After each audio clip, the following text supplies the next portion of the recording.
سورۃ الفاتحہ بسم اللہ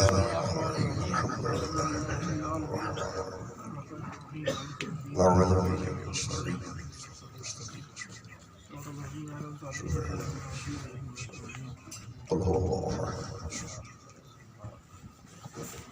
اللہ احد بسم اللہ الرحمن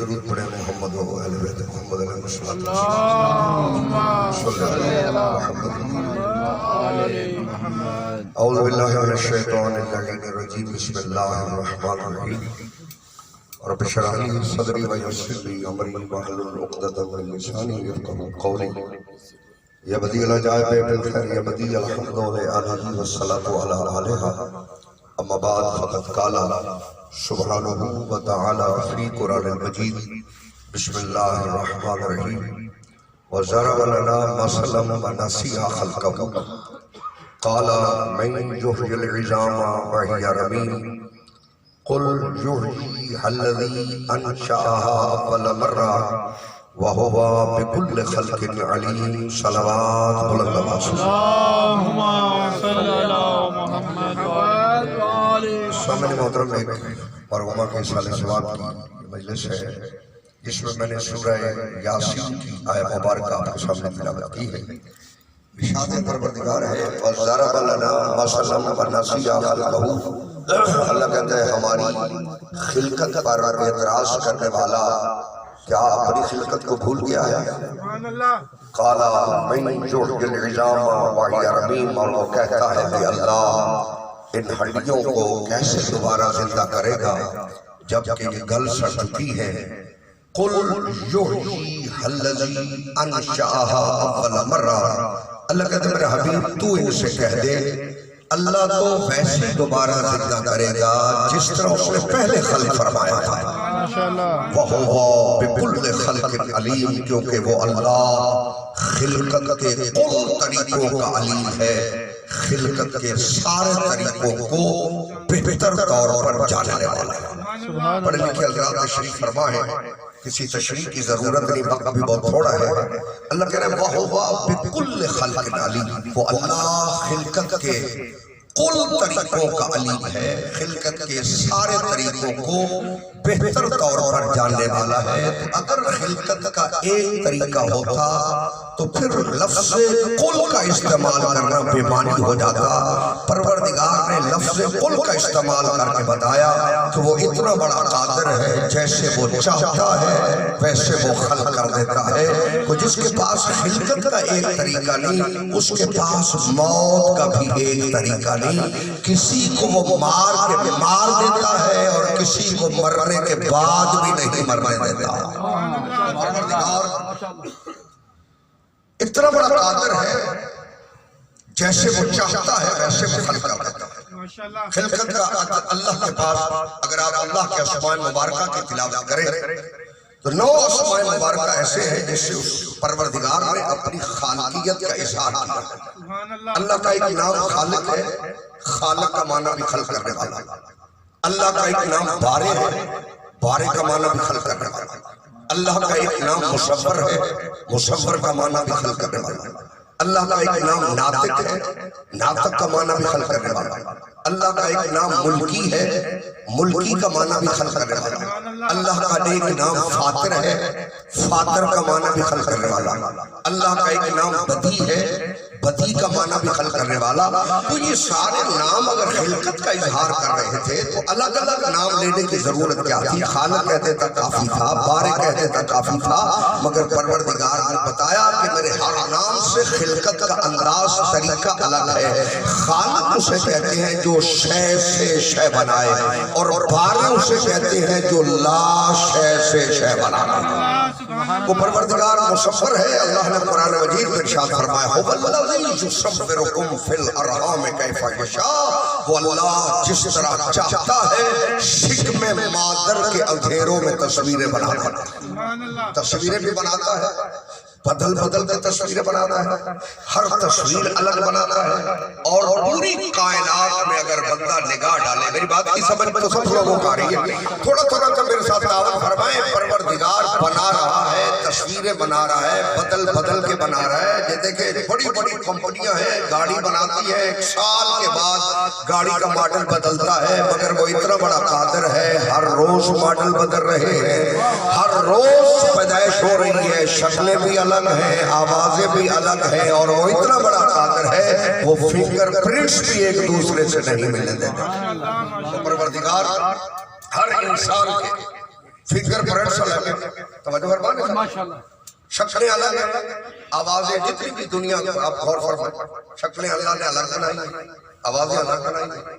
فنگر پرنٹس اللہ نے ایک انسان کے پرنٹس کو دوسرے انسان سے ملنے نہیں دیا، اور جو ایک مرتبہ خلق کر کے اس کی ڈپلیکیشن نہ خلق کرے اسے بدی خلق کہتے ہیں.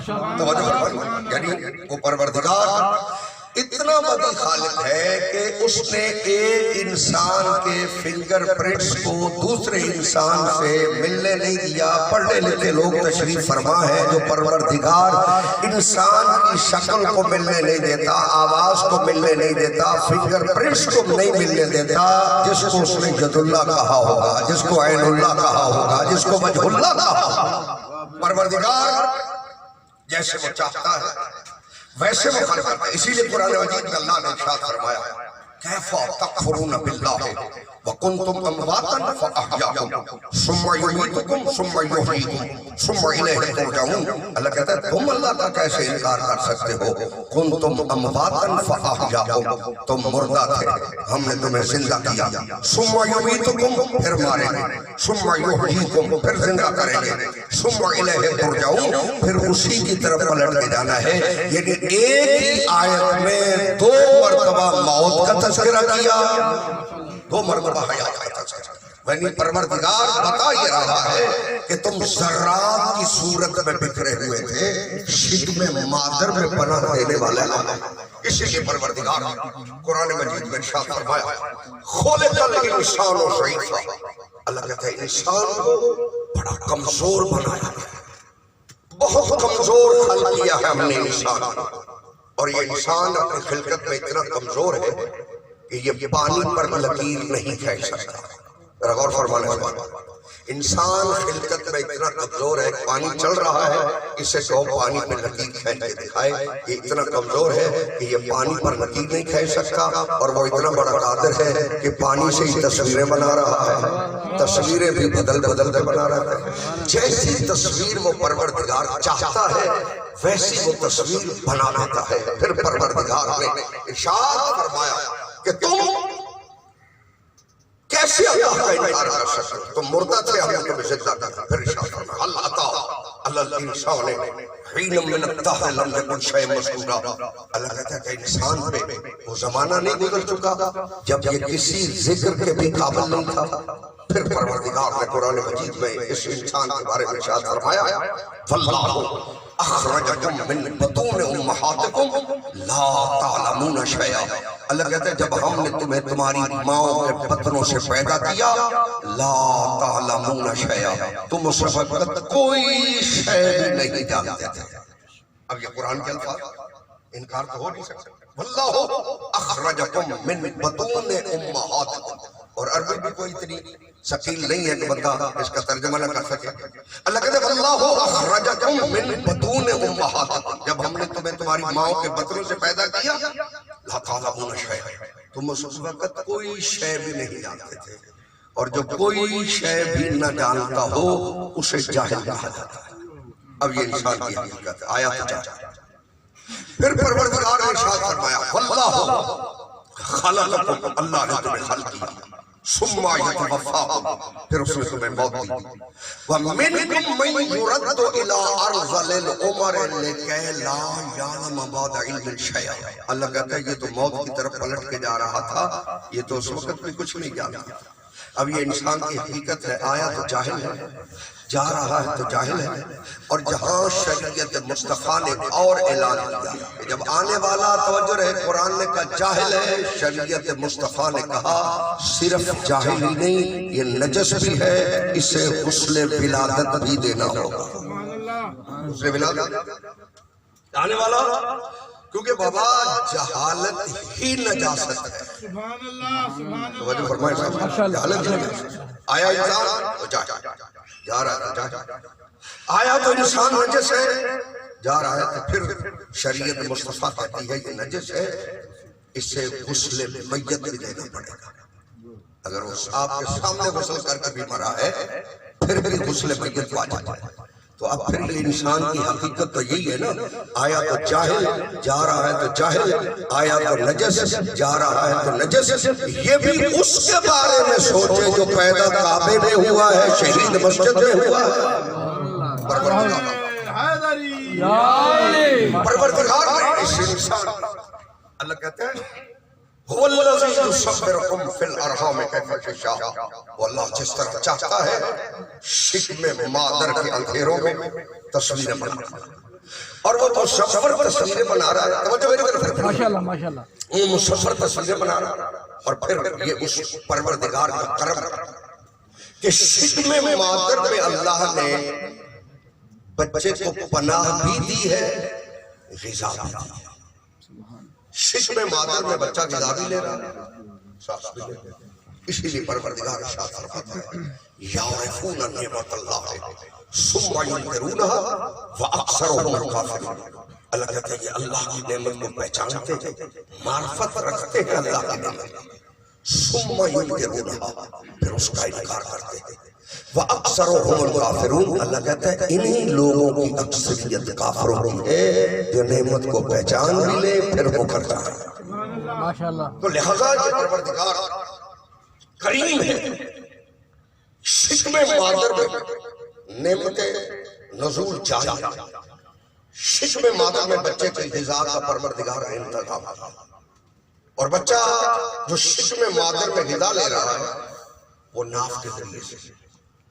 ادھر بچہ پیدا ہوا، ہم نے پہلا کام یہ کیا کہ اس کی غذا کے نظام کو بدل دیا. وہ بچہ جو شکم مادر میں ناف سے غذا لے رہا تھا اس کو ہم نے پہلی غذا جو ہے وہ منہ کے ذریعے سے. سبحان اللہ. یہ ایک لمحے میں سوال کر سکتا ہوں، یہ ایک لمحے میں تمہیں نظام بدلنے کا اختیار کس نے دیا؟ اب دیکھو وہ کتنا بڑا کریم ہے، کتنی نعمتیں وہ بندے پہ نازل کر رہا ہے. اس نے دیکھا کہ یہ میرا کمزور بے بس بندہ ہے، اس کو غذا کی ضرورت ہے، مگر اس کی کمزوری اور بے بسی کو مد نظر رکھے پروردگار نے اس کو ناف کے ذریعے سے غذا دی. اب جو ناف سے غذا مل رہی ہے وہ خون ہے، اور خون قرآن کہتا ہے ان الدم نجس، خون نجس ہے. اب دیکھو وہ کتنا بڑا کریم ہے کہ اس نے تیری بے بسی میں تیری زبان کو نجس نہیں ہونے دیا. کتنا بڑا کریم ہے کہ اس نے انسان کی زبان کو نجس نہیں ہونے دیا. اب اگر بندہ اپنی زبان کو خود نجس کرے اس کا اپنا قصور ہے، اور زبان پاک رہتی تب ہے جب پاکوں کا ذکر کرتی رہے. سبحان اللہ. اور پروردگار جب اس انسان پر یہ غذا کا آغاز کیا، نعمتوں کا آغاز، پھر پروردگار نے دیکھا یہ میرا بے بس کمزور ہوتا ہے، اس کو 5 وسیلوں کی ضرورت ہے. ہماری عربی میں بحث میں اسے حواس خمسہ سے پکارا جاتا ہے، لیکن میں آسان سلیس لفظوں میں آپ سے گفتگو کر رہا ہوں کہ 5 پروردگار نے انسان کو وسیلے عطا کیا. عربی میں اسے حواس خمسہ سے 5 وسیلے، یعنی آنکھیں دیکھنے کا وسیلہ، کان سننے کا وسیلہ، آنکھ دیکھنے کا وسیلہ، زبان چکھنے کا وسیلہ، ناک سونگنے کا وسیلہ، ہاتھ ٹٹولنے کا وسیلہ. ٹھیک ہے؟ آنکھ دیکھتی ہے. اب انسان کو جب دنیا میں آنا تھا تو ضرورت تھی وہ ایک دوسرے کو دیکھ سکے، کانوں کی ضرورت تھی وہ ایک دوسرے سے اپنی بات کو سمجھا سکے، ناک سونگنے. اور پھر ان 5 وسیلوں پر پروردگار نے کنٹرولنگ پاور انسان کو دی جس کا نام پروردگار نے عقل رکھا. آنکھ دیکھتی ہے، عقل فیصلہ کرتی ہے کہ کیا دیکھا ہے. کان سنتے ہیں، عقل فیصلہ کرتی ہے کہ کیا سنا.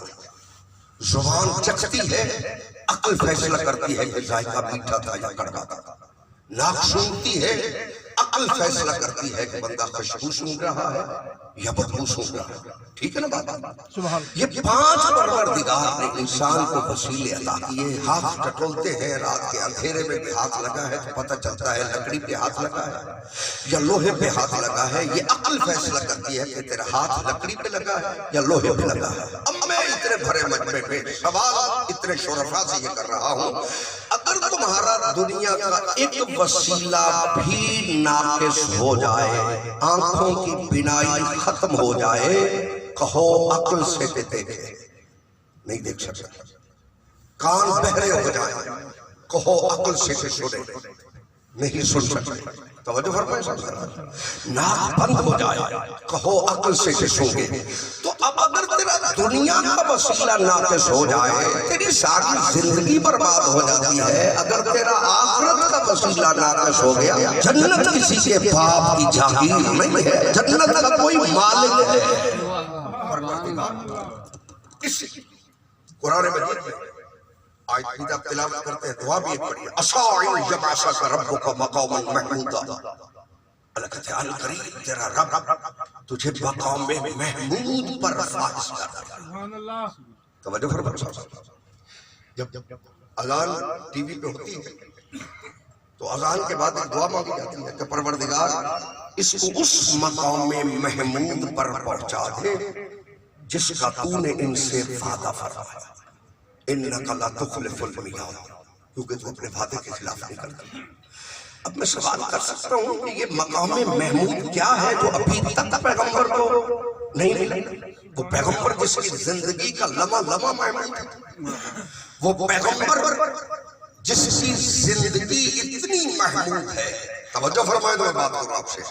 اس پروردگار نے اس پیغمبر کی زندگی کو اتنا محمود بنایا ہے کہ جس کی تعریف محمد و اہل بیت محمد اور مخلوق کرے اسے اللہ کہتے ہیں، اور اللہ بھی جس کی تعریف کرے اسے مصطفیٰ کہتے ہیں. یعنی وہ پروردگار جس کی زندگی کا اتنا لمحہ لمحہ محمود ہے کہ اگر یہ سجدہ نہ کرتا تو اللہ کو کوئی مسجود نہ کہتا، اگر یہ عبادت نہ کرتا تو وہ محمود نہ کہتا.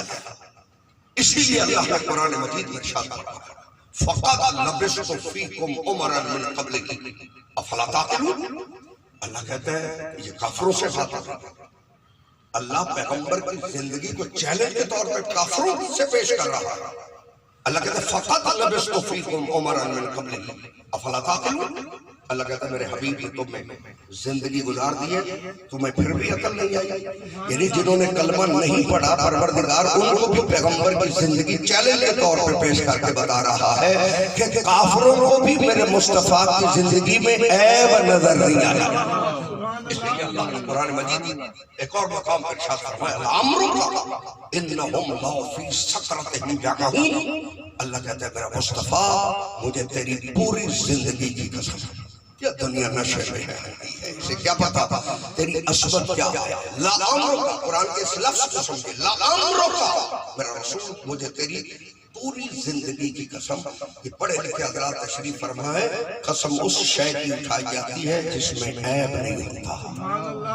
آپ قسمیں اٹھاتے ہیں کبھی اللہ کی قسم کبھی قرآن کی قسم، تو اس لیے اٹھاتے ہیں کہ نہ اللہ میں عیب ہے نہ قرآن میں عیب ہے. اور پھر پروردگار ہم اللہ کی قسم قرآن کی قسم اٹھاتے ہیں اور پروردگار کہہ رہے ہیں لَعَمْرُکَ میرا حبیب مجھے تیری پوری زندگی کی قسم. یہ زندگی کا آغاز کوئی 63 سال یا 43 سال سے 40 سال سے نہیں شروع ہوتا. یہ شکم مادر میں بچہ سانس بھی لے رہا ہے، غذا بھی لے رہا ہے. یعنی شاید توجہ رہے جتنی بھی بات کرے اتنا تو تسلیم کرو نا.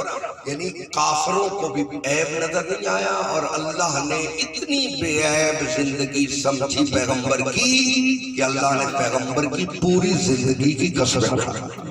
سبحان اللہ. اتنی بے عیب زندگی. اسی لیے پروردگار فرماتا ہے نا وَلَلْآخِرَةُ خَيْرٌ لَكَ مِنَ الْأُولَىٰ. اللہ کہتا ہے میرے حبیب ہم نے تیری پہلی زندگی سے تیری آخری زندگی کو بہتر نہیں بنا دیا.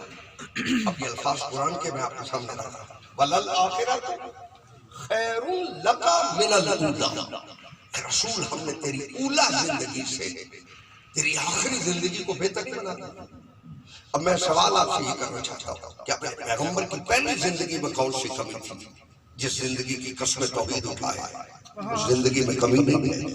اور پھر میں پوری ذمہ داری سے بات کرنے لگا.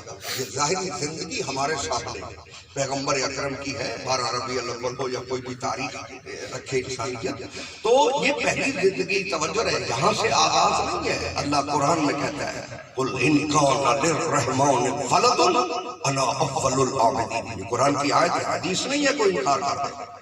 اللہ کہہ رہا ہے کہ میرا حبیب ان عیسائیوں سے کہہ دے جو آ کر کہہ رہے ہیں کہ عیسیٰ اللہ کا بیٹا ہے، ان سے کہہ دے کہ اگر رحمان کا کوئی بیٹا ہوتا انا اول العابدین، سب سے پہلے تو میں عبادت کر رہا تھا. یہ آیا سب سے آخر پہ ہے، عبادت پہلے کیسے کر رہا تھا؟ تو معلوم ہوا یہ زندگی ہمارے سامنے پیغمبر کی زندگی ہے. اور اس زندگی کے بارے میں اللہ کہے وَلَلْآخِرَةُ خَيْرٌ لَكَ مِنَ الْأُولَىٰ. رسول ہم نے تیری پہلی زندگی سے تیری آخری زندگی کو، میرے خیال آپ پریشان تو نہیں ہے نا؟ ماشاءاللہ جلدی انشاءاللہ. تیری پہلی زندگی سے تیری آخری زندگی کو وَلَلْآخِرَةُ خَيْرٌ لَكَ مِنَ الْأُولَىٰ. اولا سے ہم نے آخری زندگی بہتر بنا دیا. پہلی زندگی یہ تھی، یہ سجدہ کرتا تھا وہ مسجود کہلاتا تھا، یہ عبادت کرتا تھا وہ محمود کہلاتا تھا. توجہ فرمانے سب کا، یعنی یہ پیغمبر کی پہلی زندگی. اور پھر اس سے کہا جا رہا ہے یہ پہلی آخری زندگی کیا ہے؟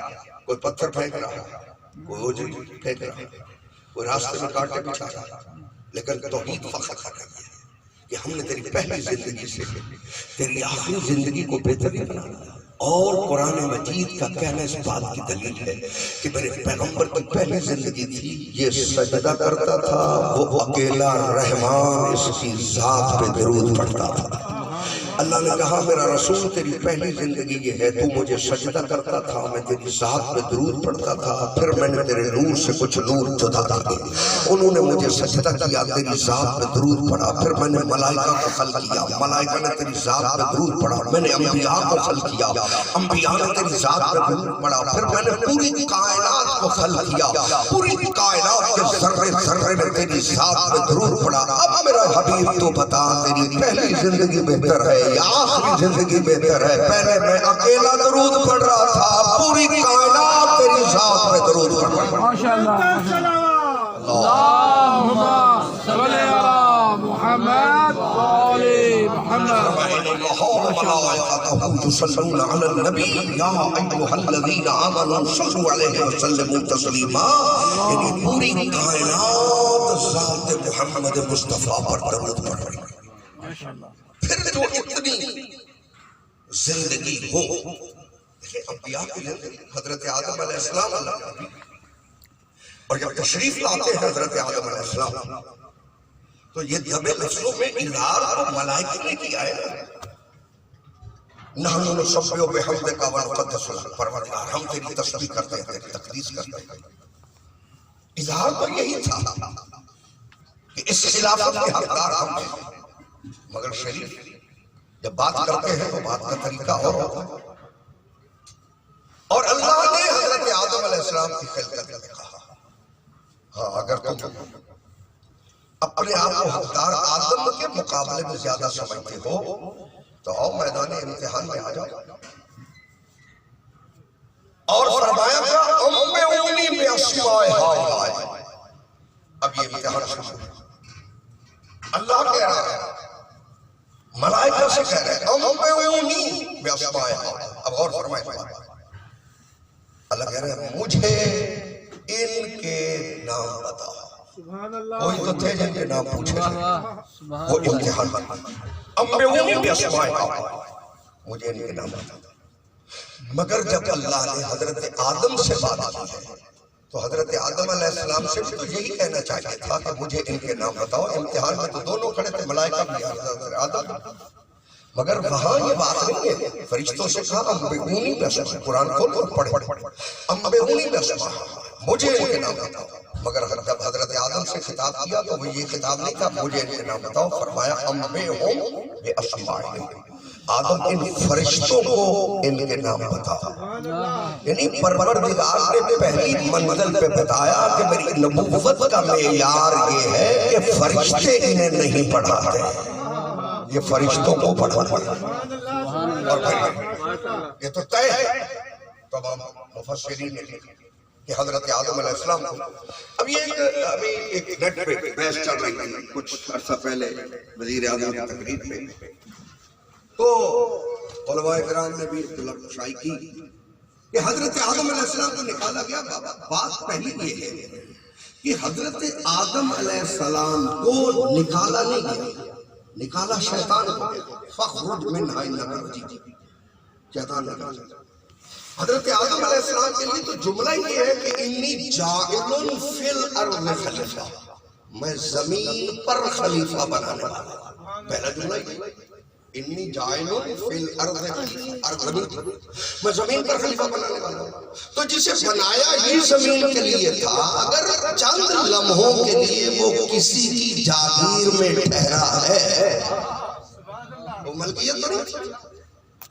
اور جب نکلے ہیں حضرت آدم علیہ السلام جنت سے آئے، چونکہ بنائے زمین کے لیے تھے، اب اس میں وضاحت زیادہ تو نہیں کر سکتا، بڑا تھوڑا ہے، تو یہ حضرت آدم علیہ السلام جب تشریف لائے زمین پہ، چونکہ بنایا زمین کے لیے تھا، خلافت ہی زمین کی تھی، زمین پر آ کر تبلیغ کرنی تھی، توحید کی، تو یہ جملہ تمام مفسرین نے لکھا، مجھے اس بات پہ کوئی کسی تصدیق کی ضرورت نہیں ہے، زمین مفسرین کے لکھتے ہیں کہ حضرت آدم علیہ السلام کو روک کے اللہ نے کہا یہ لباس اتار دو، یہ لباس جنت کا لباس ہے۔ اب یہ مختلف باتیں ہیں اس میں کسی بات کی وضاحت نہیں کرتا، بہرحال اتنا سب نے لکھا کہ حضرت آدم علیہ السلام سے کہا تھا کہ جنت کا لباس زمین پہ نہیں جا سکتا، میرے پروردگار اگر تیرا قانون ہے کہ جنت کا لباس زمین پہ نہیں جا سکتا تو پھر کسی کے لیے بھی نہیں جانا چاہیے۔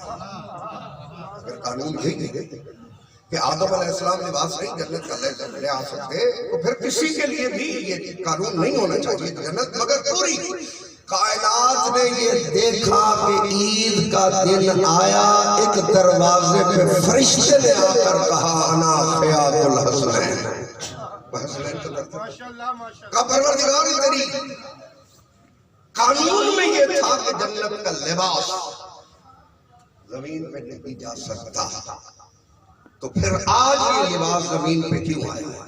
اب سمجھنا اس بات، پروردگار نے کہا کہ جب تک جنت میں نے اپنے پاس رکھی تھی قانون یہی تھا، جب کسی نے میرے مصطفیٰ کے بستر پہ سو کے مصطفیٰ کی جان کی حفاظت کا ذمہ لیا تو میں نے تو اس دن اعلان کر دیا تھا وَمِنَ النَّاسِ مَن يَشْرِي نَفْسَهُ ابْتِغَاءَ مَرْضَاتِ اللَّهِ، کچھ ایسے ہیں جو نفسوں کو بیچتے ہیں اور ہماری مرضیوں کو خرید لیتے ہیں۔ پروردگار اور پھر پروردگار جنت کا لباس، اب یہ قرآن کے الفاظ من الناس من یشری نفسہ ابتغاء مرضات اللہ، کچھ ایسے ہیں جو نفسوں کو بیچتے ہیں اور اللہ کی رضاؤں کو خرید لیتے ہیں۔ تو معلوم ہوا کوئی تو ہے جس نے سو کے اللہ کی رضائیں خریدی۔ میں جملے میں صرف تھوڑی سی وضاحت آپ کے سامنے کرتا ہوں، سوتے ہوئے تجارت نہیں ہے، اور علماء نے بڑی بحث کی اس پہ کہ اس کی علت کیا ہو سکتی ہے۔ تجارت کا اصول یہ ہے کہ جاگ رہا ہے تو تجارت، یعنی ایک بندہ رات کو سو کے خواب میں یہ پورا محلہ خرید لے تو صبح کو اس کو ہو جائے گا۔ خواب میں تجارت نہیں ہوتی، مگر دنیا کو یہ سوچنا ہوگا نبوت کے خواب اور ہیں، بندوں کے خواب اور ہیں۔ اب دیکھیں قرآن مجید میں حضرت ابراہیم علیہ السلام اللہ کا بہت بڑا نبی، اور فرما کیا رہے ہیں انی ارا فی المنام انی اذبحک۔ حضرت ابراہیم حضرت اسماعیل 7 سال کے بیٹوں کو کہہ رہے ہیں میں نے خواب میں دیکھا، منام نیند کو کہتے ہیں، نیند میں چونکہ خواب دیکھا جاتا ہے، ترجمہ کرنے والوں نے خواب لکھا تو میں نے آپ کے سامنے یہ پیش کر دیا، میں لفظی ترجمہ آپ کے سامنے پیش کرتا ہوں۔ قرآن کہتا ہے انی ارا فی المنام، میں نے منام میں نیند میں دیکھا، انی اذبحک، یہ قرآن کے الفاظ ہے، میں ایک ایک لفظ علیحدہ کر رہا ہوں تاکہ وضاحت ہو۔ انی اصبحک، میں نے خواب میں یعنی نیند میں یہ دیکھا ہے کہ میں تجھے ذبح کر رہا ہوں. فرمایا کیا؟ فانظر ماذا ترى، بیٹا اسماعیل بتا تو نے کیا دیکھا. بات نبوت کی ہے، خواب میں چلی گئی کہ میں نے خواب میں دیکھا میں تجھے ذبح کر رہا ہوں. فانظر ماذا ترى، بیٹا بتا تیری رائے کیا ہے. اب الفاظ سنا قرآن کا. حضرت اسماعیل 7 سال کا بیٹا ہے اور ابراہیم علیہ السلام سے کہہ رہے ہیں قال یا ابت افعل ما تؤمر، بابا جو حکم ملا ہے وہ کر گزرو. باپ نے خواب کہا، بیٹے نے حکم الہی کہا. جب سوئے ہوئے خلیل کو نسیان نہیں ہوتا، جاگے ہوئے مصطفیٰ کو نسیان کیسے ہو جاتا ہے؟ قرآن قال یا ابت افعل ما تؤمر، بابا جو حکم ملا ہے وہ کر گزرو. ساجدنی انشاءاللہ من الصابرین، آپ مجھے صابرین میں سے پائیں گے.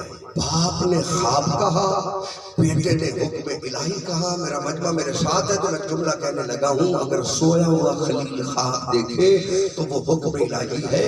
اگر جاگا ہوا مصطفیٰ 1.25 لاکھ کے مجمع میں کسی کا بازو پکڑ کے من کن تو مولا کہے مرضی نہیں، حکم الہی ہے. نعرہ حیدری.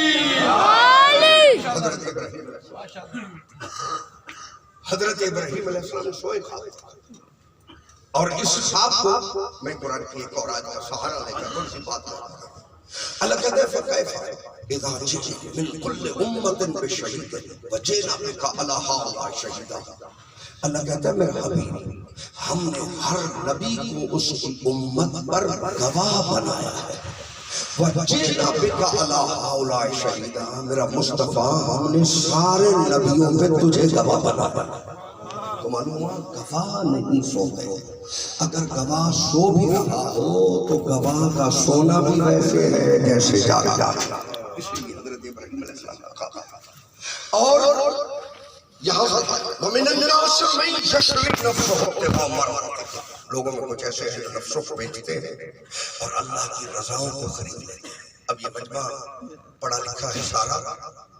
پہلی بات تو یہ ہے سوئے ہوئے تجارت نہیں ہوتی، مگر یہاں جو تجارت ہو رہی ہے کیونکہ سوئے ہوئے مال کا پتہ نہیں چلتا کہ جنس خرید ہے یا کھوٹی. یعنی آپ تجارت میں بھی آپ تجارت کے اصولوں کو پڑھیں، اسلام نے بتایا ہے. تو تجارت میں یہ ہے کہ دن کو تجارت کرو تاکہ جنس کا پتہ چلے کہ جنس ملاوٹ شدہ تو نہیں ہے. پروردگار دوسروں کو حکم دیتا ہے کہ دن کو تجارت کرو، خود علی رات کی تجارت کر رہا ہے. معلوم ہوا یہ جنس خریدی اتنی تھی کہ سودا کرنے والوں کو کوئی فکر نہیں تھی کہ جنس کیسی ہے، اسی لیے خریدا. اور پھر بات یہ ہے کہ ہمیشہ سودا برابر پہ ہوتا ہے، کم و بیش پہ سودا نہیں ہوتا. میرا موبائل 10,000 کا ہے، آپ کا 1,00,000 روپے کا ہے تو یہ سودا نہیں ہوگا. سودا تب ہوگا یا آپ کا موبائل بھی اتنی قیمت کا ہو. بولو سے سودا برابری پہ ہوتا ہے. اللہ میں اور علی میں سودا ہوا ہے. اللہ نے جان خریدی ہے، علی کو اللہ نے رضائیں دی ہیں. علی نے جان اللہ کو دی ہے، رضائیں اللہ نے علی کو دی ہے. اب یہ سودا ہوا ہے. بات قرآن کی ہے، سودا ہمیشہ برابری پہ ہوتا ہے. اب نفس علی اور مرضات اللہ برابر تھی تو سودا ہوا ہے. اسائی جبعثک ربک مقاما محمودا. اللہ کہتے ہیں بس 2-3 منٹ میں میں ختم کر دیں. اسائی جبعثک ربک مقاما محمودا. اللہ کہتے ہیں ان قریب تیرا رب تجھے مقام محمود پر، جس پر پیغمبر کی زندگی محمود ہی پانا، جس کی تعریف اللہ کرنے والا، جس کی تعریف انبیاء کرنے والا. قرآن آنا پڑھے تو ہر نبی کے لیے حضرت عیسیٰ علیہ السلام نے یہ کہا رسول نجاتی من بعدی اسمہ احمد کہ میں بشارت دینے والا ہوں میرے بعد ایک رسول آ رہا ہے جس کا نام احمد ہوگا. توجہ فرمائیں. یعنی اگر انبیاء اب سیرت کو پڑھے تو تمام انبیاء نے پاک پیغمبر کے بارے میں اور قرآن مجید اللہ نے پیغمبر اکرم کی شان میں نازل فرمایا. اور میں توجہ رہے ہر کسی کی یہ پریشانی کو دور کرنے کے لیے ایک جملہ کہہ رہا ہوں. جاؤ بڑی پوری کائنات میں جا کر انبیاء کی سیرت کو پڑھو. حضرت عیسیٰ علیہ السلام کو انجیل دی تو بھلا کے انجیل دی. حضرت موسیٰ علیہ السلام کو تورات دی تو بھلا کے کوہ طور پہ تورات دی. یہ واحد پاک پیغمبر کی ذات ہے جسے بلایا نہیں ہے. اللہ نے کہا میرا رسول تو مکے میں ہوگا میری آیت مکے میں اترے گی. تو مدینے جائے گا میری آیت مدینے جائے گی. تو بدر میں ہوگا میرا فرشتہ بدر میں پہنچے گا. تو احد میں ہوگا میرا فرشتہ احد میں پہنچے گا. یعنی یہاں تک اس سے بڑی میں دلیل کیا دے سکتا ہوں کہ پیغمبر اکرم کی ذات اگر چادر تطہیر میں فاطمہ کے گھر ہے تو فرشتہ آیت لے کر فاطمہ کے گھر میں آئے. یعنی پیغمبر کسی مقام پر بھی. اور یہی وجہ ہے کہ یہ بات دنیا ذہنوں میں بٹھانا پوری دلیل کے ساتھ بات کر رہا ہے. قرآن میں اور میرے پاک پیغمبر میں فرق ہے. قرآن اگر کسی نے نہیں بھی پڑھا تو جنت میں جا سکتا ہے. پوچھے علماء سے جا کر مدرسوں کتنے لوگ چلے گئے جو تھے کلمہ گو مگر قرآن نہیں پڑھ سکتے. لیکن کسی عالم نے ان کو جہنمی نہیں لکھا مگر جس نے مصطفیٰ کا کلمہ نہیں پڑھا اس کی جنت کی کسی نے بھی ضمانت نہیں. یہ میرے پاک پیغمبر کی عصمت ہے کہ خالق کائنات اس پورے قرآن محمد مصطفیٰ صلی اللہ علیہ وسلم ذات اقدس پر نازل کیا. اور ہر اعضاء کو دیکھ کر پروردگار نے قرآن مجید میں یعنی وہ پروردگار جو پیغمبر اکرم اگر مکے میں آیا ہے تو پیغمبر اکرم کی شان اور عظمت کے بارے میں اللہ کو کہنا پڑا. لا اقسم بہذا البلد وانت حل بہذا البلد. میرا حبیب مجھے شہر مکہ کی قسم. اس لیے نہیں قسم کہ اس میں بیت اللہ, اس لیے نہیں قسم کہ اس میں حجر اسود ہے, اس لیے نہیں کہ اس میں صفا مروا. اللہ قرآن میں خود بتاتا تھا انت حل بہذا البلد. میرا حبیب اس میں تو جو آ گیا ہے یعنی جس شہر میں پیغمبر آ جائے اللہ اس شہر کی قسمیں اٹھاتا ہے. اللہ جانے کو گھر کتنا بڑا ہوگا جس گھر میں اللہ نے پیغمبر کو پہنچا. اور یہ مقام محمود پروردگار جس کی تعریف ہی تعریف کر رہا ہے, جس پر درود ہی درود پڑھ رہا ہے. توجہ میری طرف رکھنی ہے کہ وہ پروردگار جو نماز میں شریک نہیں ہے, جو روزے میں شریک نہیں ہے, جو حج میں ہمارے ساتھ شریک نہیں ہے. ہمیں حکم ہے نماز پڑھو, ہمیں حکم ہے روزہ رکھو, ہمیں حکم ہے حج کرو, مگر یہ واحد درود ہے جس پر اللہ کہتا ہے میں بھی اس کی ذات پہ درود پڑھتا ہوں, تم سارے بھی اس کی ذات پہ درود پڑھو. تو جس کی زندگی میں ایک لمحہ بھی درود سے خالی نہ ہو اسے کہا جائے کہ ہم تجھے مقام محمود پر فائز کر دیں گے. اب ترجمہ تجھے کیا قابل تعریف جگہ, تو وہ قابل تعریف جگہ کیا ہے میں مسئلہ آپ کے سامنے رکھنا چاہتا ہوں. ذرا اس پہ سوچنا, اگر اس سے بہتر حل آپ کو مل جائے تو مجھے بھی سمجھا دینا. میں یہ سمجھوں توجہ رہے یہ جو کہا جا رہا ہے کہ مقام محمود پر فائز کر دیں گے. محمود اللہ کا نام ہے, مقام جگہ کو کہتے ہیں. اللہ کہتے ہیں میرا رسول قیامت آنے دے جب ہم تجھے اپنی جگہ پہ بیٹھ کے فیصلے کروائیں گے. اسی لیے میرے پیغمبر کا لقب شافی معاشر ہے. اب تو شافی معاشر ہے, مقام محمود پہ فائز ہے کیونکہ اللہ اگر بیٹھ جائے تو وہ اللہ نہیں ہے. لہذا تو اس کی جگہ پہ بیٹھ کے قیامت کے دن فیصلے کرے گا, وہی مقام محمود ہے. اب جو مقام محمود پہ بیٹھا ہے اسے اختیار ہے کہ کس کو وہ جوانان جنت کا سردار کہتا ہے, کس کو خاتون قیامت کا لقب دیتا ہے, کس کو وہ ساقی کوثر کہلاتا ہے. بس دنیا والوں وسیلہ اگر ایک بھی ناقص ہو جائے, اسی لیے پروردگار نے جنت کا فیصلہ سورہ طہر میں فرما دیا وَجَزَاهُمْ بِمَا صَبَرُوا جَنَّةً وَحَرِيرًا. اے رسول کی اولاد جو تم نے صبر کیا اس کے بدلے میں ہم نے جنت دے دی. جزا یہ کہا ہم نے جزا کے طور پر, عطا نہیں کہا. عطا کرے تو وہ بڑا کریم ہے, مگر یہاں عطا کا لفظ نہیں کیونکہ جزا بدلے کو کہتے ہیں, عطا مہربانی کو کہتے ہیں. میں قرآن سے آسان کر دیتا ہوں. حضرت سلیمان بہت بڑے پیغمبر، بڑی وسیع حکومت ہے حضرت سلیمان کی. ہوا، چرند، پرند، درند، ہر شے مسخر رہے حضرت سلیمان پیغمبر کے لیے.